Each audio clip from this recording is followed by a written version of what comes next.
Hello everybody, Mac here. Welcome back to the show. It is the most wonderful time of the year. Go ahead and leave us a like because today we are taking a look at Jada Toys' Frosty the Snowman from the Rankin and Bass movies. Now, if you are of a certain age, you know these movies. Frosty was the only animated one, I believe. All of the other ones were stop motion, although I do think Frosty appeared in stop motion at least once in a Rudolph special. But there was Frosty, there was Rudolph, Santa Claus, Jack Frost, the Heat Miser, and a veritable cast of characters. It was like the Avengers of Christmas characters, and it was fantastic. Every year those movies would come out and it would be a big special event because remember, this was the age before streaming, before things like this were put to DVD or even like VHS home video, that the only time you could watch these was that one time of year that they were on. So like you would grab the TV guide, scour through the month of December, find out when your movies were on, what channel they were on, and it would be like a big family event. Make some popcorn, wrap some presents, drink some hot chocolate. It was fantastic. So when Jada Toys revealed this at San Diego Comic-Con, I was giddy. I am actually hoping that this does well enough that this is like going to start like the Rankin and Bassiverse. I would love to get Rudolph, Santa, Yukon Cornelius, the Heat Miser, Jack Frost himself, like just all of, even the Burgermeister, like all of the characters from these Rankin and Bass movies that quite honestly would make really great like holiday action figures for this lineup, for this setup. They started with Frosty. I'm hoping they don't end with Frosty. But also, take a look at this packaging. Tell me this isn't like the whole deal right here. You have this old style TV that like this style of TV was old even when I was a kid with the knob changing the channel. Just that's fantastic. And then you have the wood paneling all around the box. And then on the back of the box, you have the vents, you have the antenna, you have your audio video jacks right there. This is great. Like, it almost looks like this thing should weigh like 10 tons because of how heavy those TVs were. The wood paneling, the wood grain on here. Of course, you do have this nonsense on the bottom, but it's such a presentation that like this is even curved out a little bit like those old screens were. The presentation of this is fantastic, and I'm really hoping we're going to be able to put him back in the box, which I think we will be able to, because there's no other way I would want to store this like during the summer when Frosty goes into storage with the rest of the Christmas decorations. There's no other way I would want to store this other than keeping him in this box. Of course, up here we have the Jada Toys logo. We have our warnings down here. Let's get this open. Let's do this because I am very excited. I want to get this open. I want to take a look at Frosty. Oh, also, this is a Big Bad Toy Store exclusive. He is still in stock. If you're interested in getting one for yourself, I will leave a link in the show notes below. So now, let's get this open and let's take a look at Jada Toys' Frosty the Snowman. So here we go, Frosty out of the big screen, and putting the tape measure to him, we can see that he'd be roughly 6 1/4 to the top of his head, but he is 7 1/4 to the top of his hat. And then over here we have the rabbit Hocus Pocus, which technically makes this a 2-pack. And he is 2 1/4 to the top of his head, 3 inches to the top of his ears. For the first time since I've been doing this, I wish I had gloves to wear. I just scrubbed the heck out of my hands because I didn't want to get any dirt, any smudges, anything on Frosty, because this is just a pure white body, pure as the driven snow, as they say. There are some splashes of color. We have the blue on the inside of his mouth, of course, his big red nose, the outline of the eyes, and then, of course, we have the magician's magic hat up here. And other than that, there's not much to him. He has like this very Michelin Man build to him, but what else can you expect from a big, jolly snowman. It has this nice satin finish to it that really gives it a sheen, gives it that snow look. They didn't go for like the swirly twirly plastic, which I appreciate. I do like this, like I said, the satin sheen that it has going to it. The only details we get are in the hat right here, where you can see there's kind of like a little bit of a rip at the back of the brim right there. We have the pink of the flower, the black band going around it. We have his trademark happy, somewhat dopey smile. This socket right here is for his corncob pipe, which we'll be taking a look at in a moment. And of course, he has like these big mitten hands down here and big snowy feet. And man, is the camera having a hard time focusing on this guy. So let's bring it up to the head. Now, talking about some coloring, first of all, the hat may be a point of contention with some people because in some versions of Frosty, there have been a couple of movies Frosty was in, I think a lot of people remember this hat as black, completely black. And in the first movie, it might have been, but in subsequent movies like Frosty's Return, it was gray with a black band. There are a few things that make me think this is an amalgamation of a bunch of different Frosties that we got over the years. And I'll explain that when we take a look at one accessory in particular.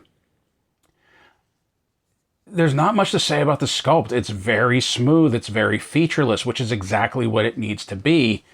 I just really like this look, this shine. Even the feel has a smooth, satiny feel to it. So since there's not much to talk about the sculpt to it, because it's just a big, round, Stay Puft Marshmallow Man, let's talk about the articulation. That the hat will spin. You can spin that around, move it around. It's on a ball joint up there. It's on like a double dumbbell joint up top. Then the head will do a complete 360. Looking up, he can only go that far. Looking down, he can only go that far. You do see that you get some gapping. And there's some tilt side to side. Not a lot, but just enough to get those quizzical looks from Frosty. You'll see what we can do with him, because like you can actually bring this forward enough and then bring his hand up enough and then give him like the doffing of the cap look. So all of the articulation together lets you get some good head poses out of him. But the head in and of itself, not so much. The hat, like I said, can spin, and there's a lot of movement up top. At first, I thought you could pop this off. I'm not sure we're supposed to. I'll show you what I mean when we get to the accessories. But going on with the articulation, arm will do a full 360 spin. As a matter of fact, if you bring it up, you can even bring it in a little bit more. His bulbous body, of course, kicks it out.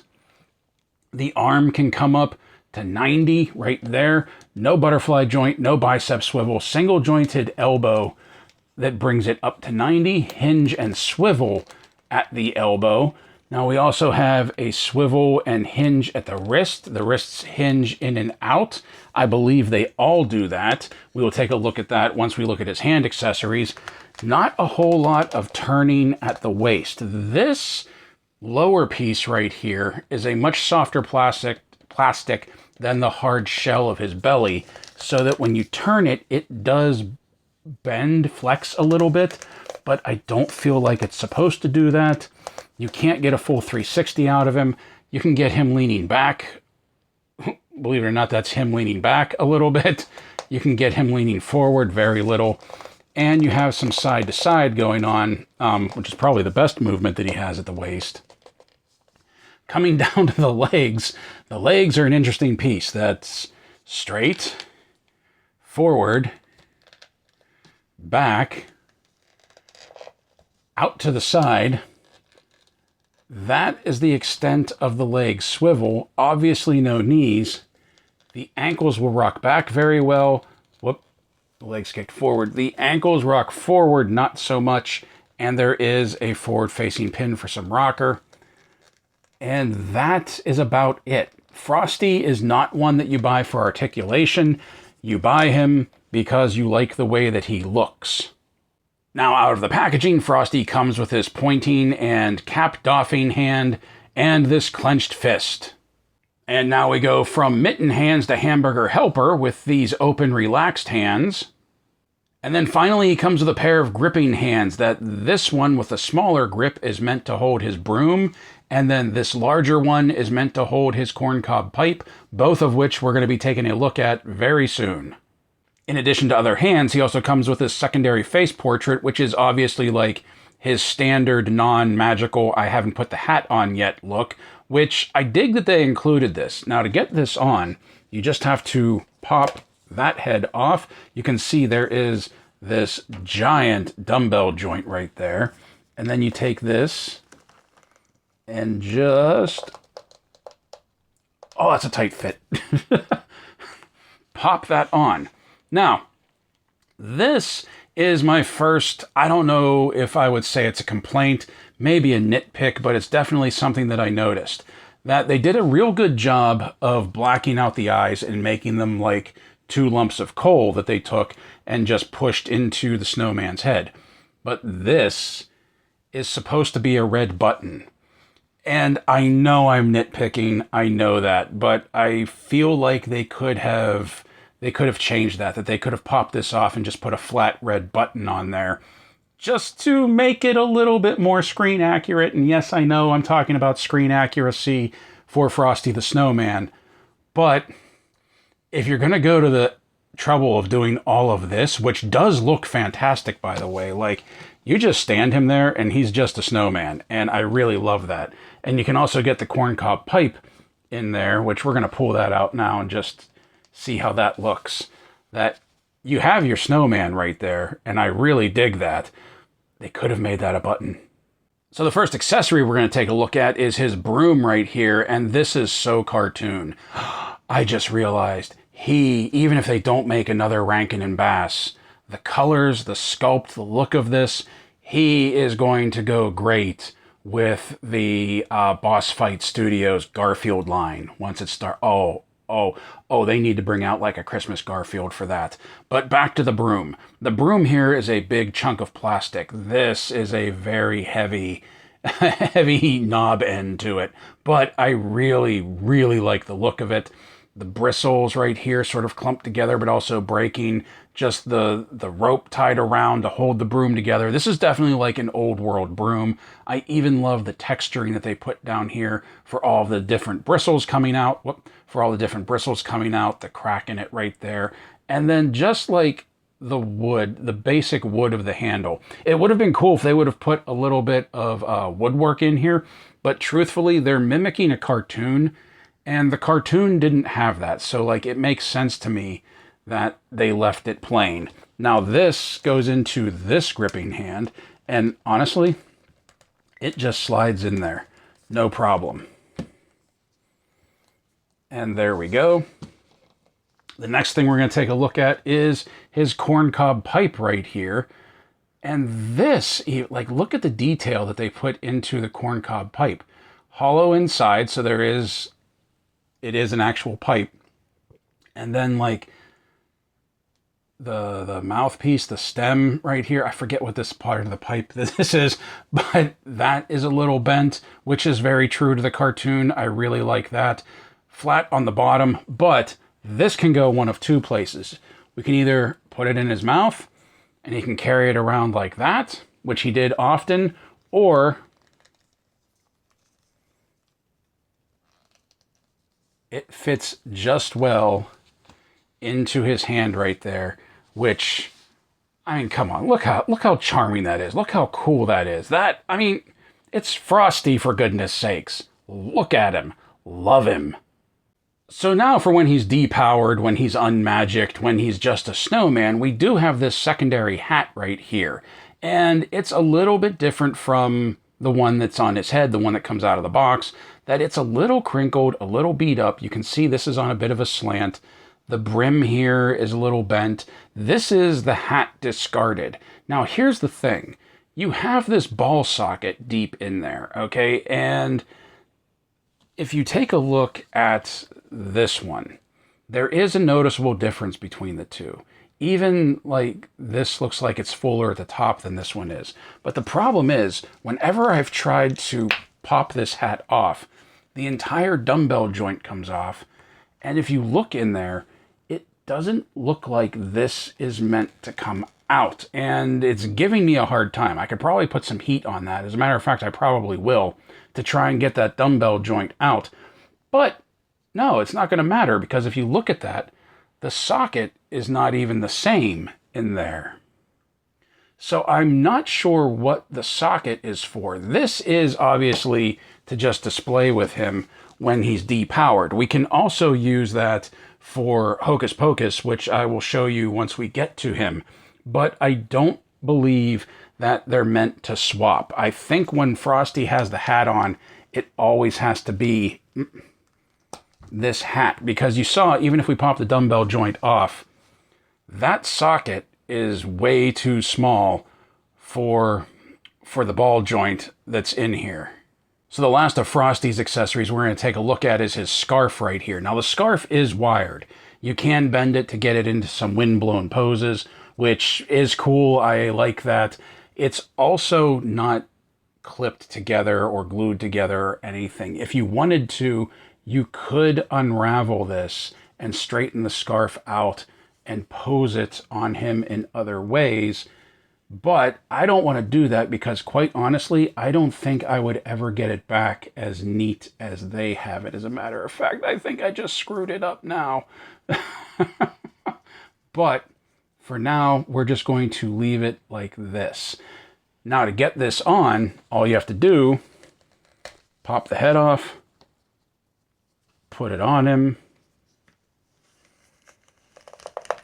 pop the head back on, boom, scarf. Now the scarf is amusing to me because for the longest time, when I saw him being advertised and they had the scarf on him, I was like, he didn't wear a scarf.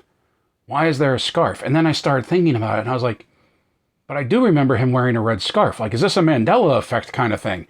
And the truth is, he never wore the scarf in the movies, but for whatever reason, he wore the red scarf in advertising, in posters, in like magazine covers. Like anytime there was a still image of him for advertising, he was wearing a red scarf. Often you would see it sort of blowing like off screen, like out of frame. It was very long in those images. And I think it's a cool nod to that marketing campaign, basically, to the advertising, that Jada Toys included the scarf. I mean, let's be honest, it does help complete the look. But if you're going for a movie pure image, no scarf. Okay, so now that we've got everything with Frosty out of the way, let's take a look at Hocus Pocus right here, the other half of the two-pack, and just look at how adorable this guy is. That same pure white satiny plastic that Frosty is made out of, we have with Hocus Pocus as well. I love the crazy eyes that he has going on. He always had those sort of like derpy eyes going. Looks so adorable with the buck teeth, this giant smile, and the big bright red nose. The whiskers here, there's a little bit of stiffness to the whiskers. I don't know if you can hear that. But they are a little rough, a little coarse. They're not going to droop. They're going to hold their shape. The ears have some articulation. They're on a ball joint right here, so you can radar them out. You can move them around. You can get a little bit of play in his ears, which is very cool. He has his crossed hands, which there's no articulation. There's no articulation in the hands. This is how they're sculpted. We have his cotton tail back here. Other than the pink of the inside of the ears and the eyes and the big red nose, he's just all white. Now, looking at the articulation, you saw the ears. The head, of course, will do a full 360. There's not a whole lot of tilt side to side, but we can get him doing this. There's not a whole lot of looking up. There's not a whole lot of looking down, but we can get this out of him too if you would want. Now, there is some waist articulation. The best way to handle this is to move him, hold by the legs, sort of. I was just doing this. How was I doing this before? That you kind of want to move. Oh, wait, yeah. Here, hold here and move the tail. So that you sort of move the bottom half of him rather than moving the top half. But you can get some waist twist out of him that way. That's about it. There's no up and down for the waist. The feet you're seeing do hinge back quite a bit. and they can hinge forward a little bit. Kind of delicate on the hinging forward. It honestly feels like it's going to break or at least pop off whenever I do that. Forward facing pin for some rocker. Legs will move back a little bit. Legs will move forward much better. Very limited in the articulation of the legs, just like Frosty himself was. And then you can get him parting his legs a little bit for a wider stance. Now, in the promotional photos for this, it showed... Let's angle this down so you can see. It showed him messing around inside this hat. So the head does pop off right there. And you can see that we have this giant dumbbell joint. Also, while we have this off, let's pull the lower torso piece down so you can see what's going on in here. Just some hinges here at the hips, and then just a peg that it's perched on for the waist. Once again, I really wish I had gloves to do this one so as not to get him messy, messy, messy. And then you can pop him in the hat upside down to do that gag.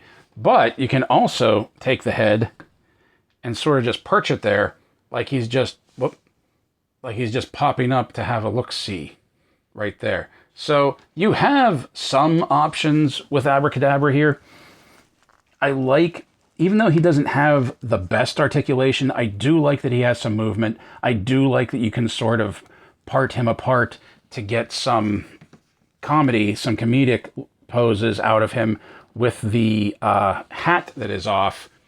It's better than just being basically a plastic slug. Now look at this duo.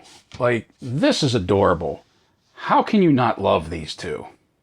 And now for size comparison, oh yeah, we're doing this. Here he is beside Hasbro G.I. Joe Classified Series Snow Job and Retro Card Snow Serpent. Here he is beside Hasbro Star Wars The Black Series Death Trooper Nutcracker and SNOWMAN Trooper. Here he is beside Fresh Monkey Fictions Naughty or Nice Sergeant Santa and Jazzware's Fortnite, what was he, Slushy Soldier?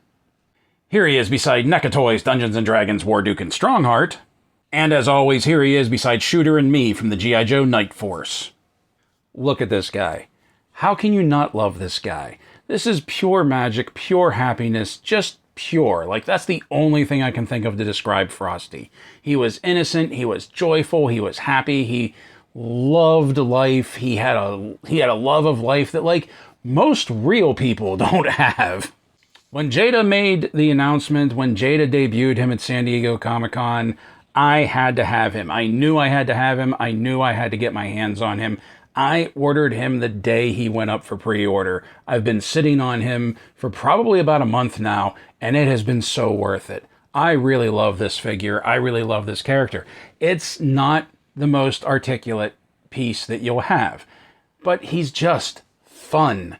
He has this great animation quality to him. Like I said, I think he's going to go great with lines like the Boss Fight Studios Garfield line that's out. Oh, the Scooby-Doo line that's out as well. Like Scooby-Doo meets Frosty the Snowman. I think he would go great with that line as well.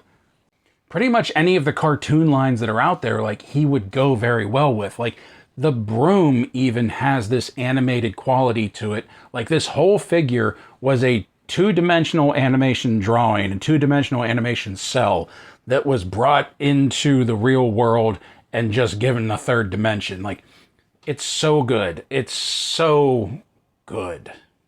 I could keep going on, but honestly, the rest of this would just be me gushing about it. Is it a perfect figure? No. Like, ideally, you would be able to pop the hat off to put the second hat on if you wanted to do that. You can't. Like, the ball socket, the ball and socket just won't match up.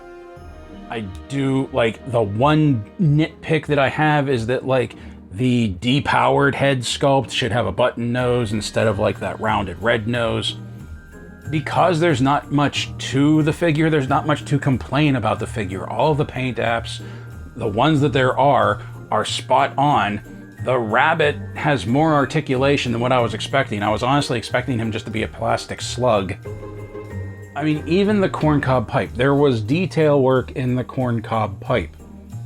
It's just a wonderfully crafted, made with love type figure that will look great on the counter, on the shelf, on your display at Christmas, during the winter, whenever.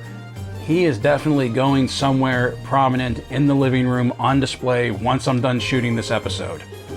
I really hope this does well enough that we get more of the Rankin and Bass figures. I don't expect them to go all in and create the entire line, but there are some from the Rankin and Bass movies that I would absolutely love to have. Happy holidays, everyone. It is my favorite time of the year. It is the best time of the year, and I thank you all for spending some of your time this Christmas season with me. If you'd like to grace me with a gift this year, please hit the like button and subscribe if you haven't already. It's easy, it's free, and it's the best way to support the show and help fight through the YouTube algorithm. If you would care to help the show in other ways, check out my Ko-fi page, link in the show notes below, or become a YouTube channel member, button below. I invite you to come back every night through the month of December for our Advent calendar opening. It is one of my longest running traditions, and honestly, it is my first tradition here on the show. So until the next night, my friends, play well. Stay safe, stay healthy, and as always, Merry Christmas.